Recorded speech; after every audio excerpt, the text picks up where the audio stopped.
think Frances had a raw deal. She'd have been better off not to even got with Reggie in the beginning, because you can't take a person from normal environment and put her into an environment like that.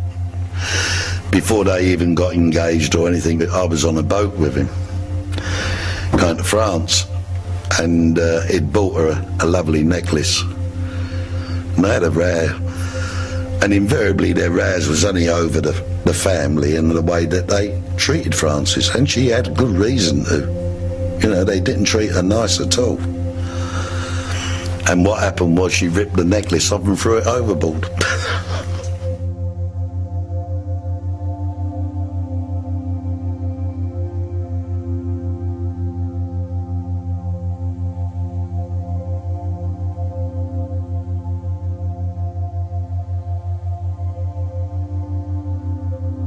Lewis Chester, a colleague of mine, and I went to the wedding of Reggie Kray and Frances Shea. Reggie entered with his bride, and a hymn was struck up by the organist, which the congregation didn't know. I could see Ronnie Kray, who was best man, becoming very fidgety in his pew, and he kept turning round with an irascible look in his face. The organist played on, and Ronnie finally got up and strode down the aisle, and he said in the loudest stage whisper, "Sing, fuck you, sing."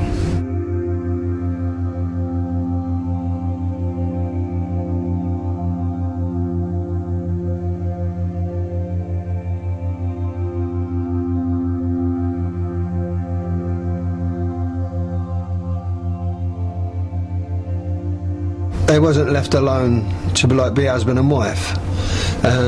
He couldn't stay another night like an ordinary person could. There'd be a phone call and he'd have to go to this pub or that club, and you know, or Ronnie would want him, and it was like really having a if you're married into a big family, having a family interfering in your marriage, and that's what it was like with him and Ron, you know.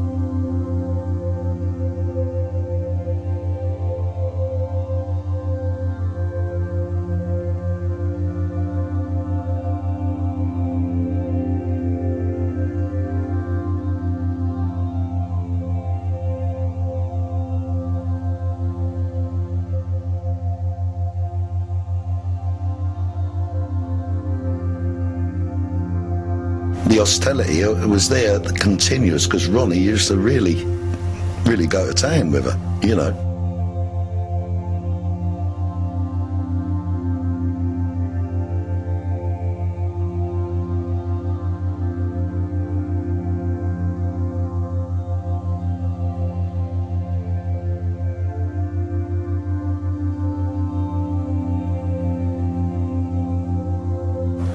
Reggie told me he didn't know how to touch a woman to excite her. Didn't want to hurt her. So he said, didn't want to hurt her, didn't know how to touch her.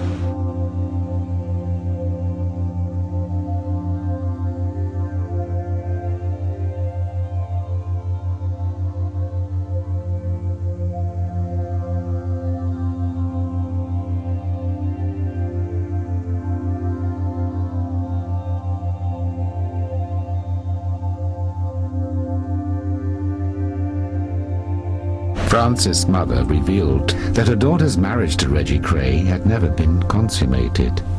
The marriage quickly fell apart. When she broke up from him, I had to drive Reggie around to that house 4 or 5 times a week, and he used to throw little stones up at the window. She wouldn't come to the window a few times, but then once or twice she would come, and we'd just go away and leave me alone. She just didn't want it on.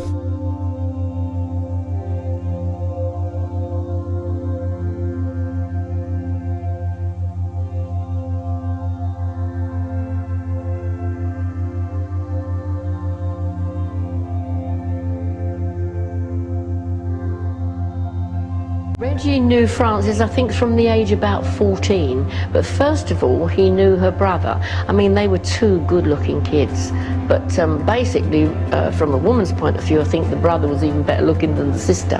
The brother looked like a very, very young Montgomery Cliff. That's who I can only think of. Beautiful, you know, and I think Reggie, who had tendencies to be as gay as his brother, I think really fancied the brother. I think at the very, very beginning, probably young teenage years, they were both bisexual.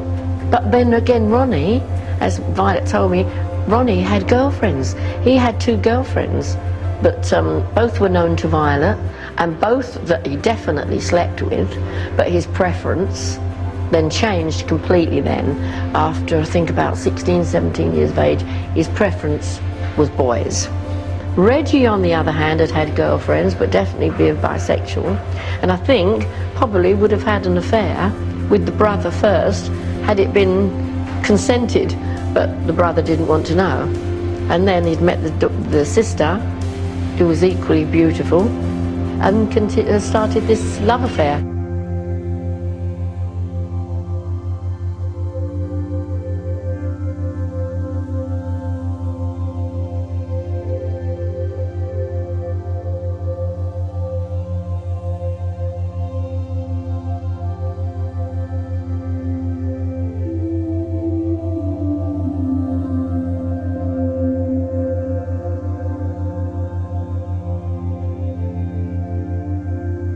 The mother and father, Mr. and Mrs. Shea, did not like him. They didn't want their daughter to be with them, but they persevered, and eventually she became his girlfriend.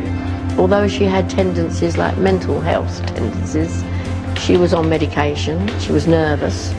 The first time I met Frances, she was sort of with Reggie as they walked in the door. I thought, I'd been told she was pretty, quiet, quite vulnerable, timid, nervous, and that's exactly what I saw.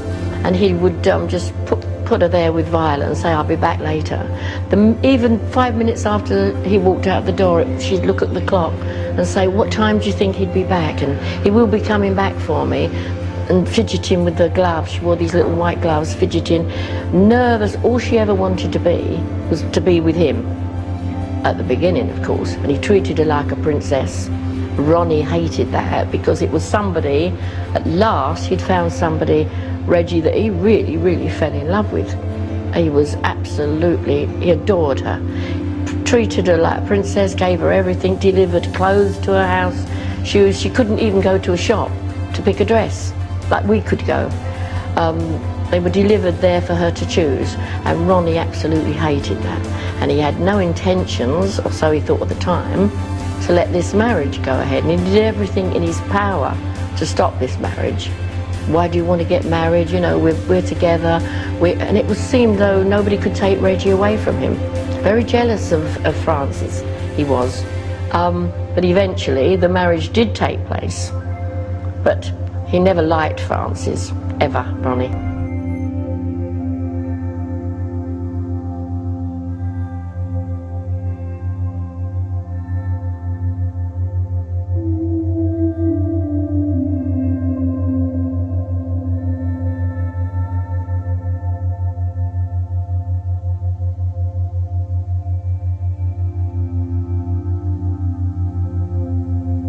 Frances wanted a different life, and she didn't want to be out all night long in clubs and things like that. You know, she didn't want that.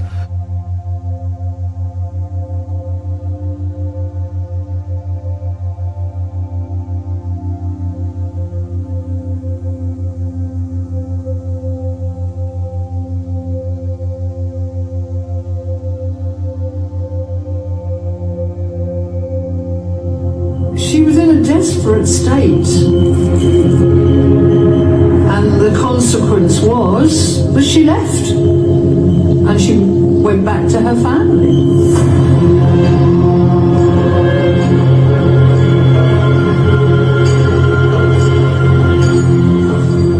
And there is a separate sheet of paper torn from a notebook which is clearly a letter to Reggie.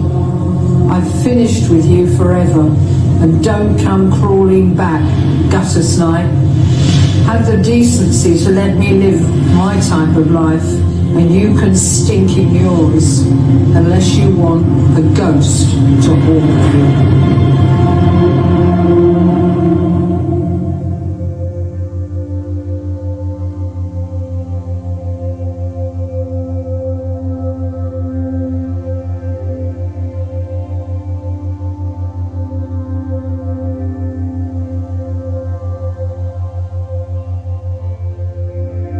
Frances was very beautiful and nice looking girl, but unfortunately in early days she started getting some mental problems and it led to suicide.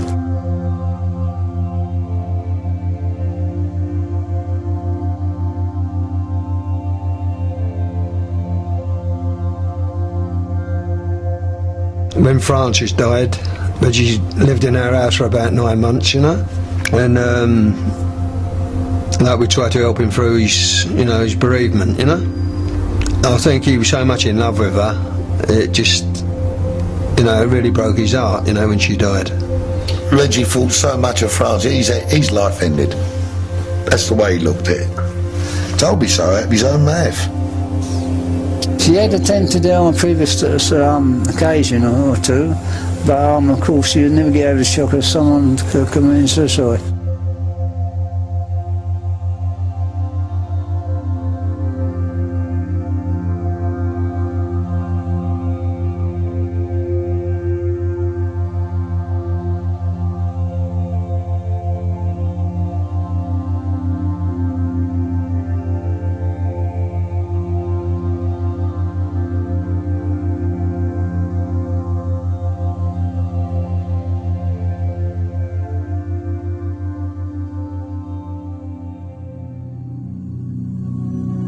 Thank you for watching. If you enjoyed the video, please join our Facebook group. It's called Krays Crime Lords of London. We're a friendly moderated group with over 1,000 Kray and other celebrated gangster videos available for view. There's also thousands of images in the photos sections. The link for the group is in the YouTube description section. I hope we see you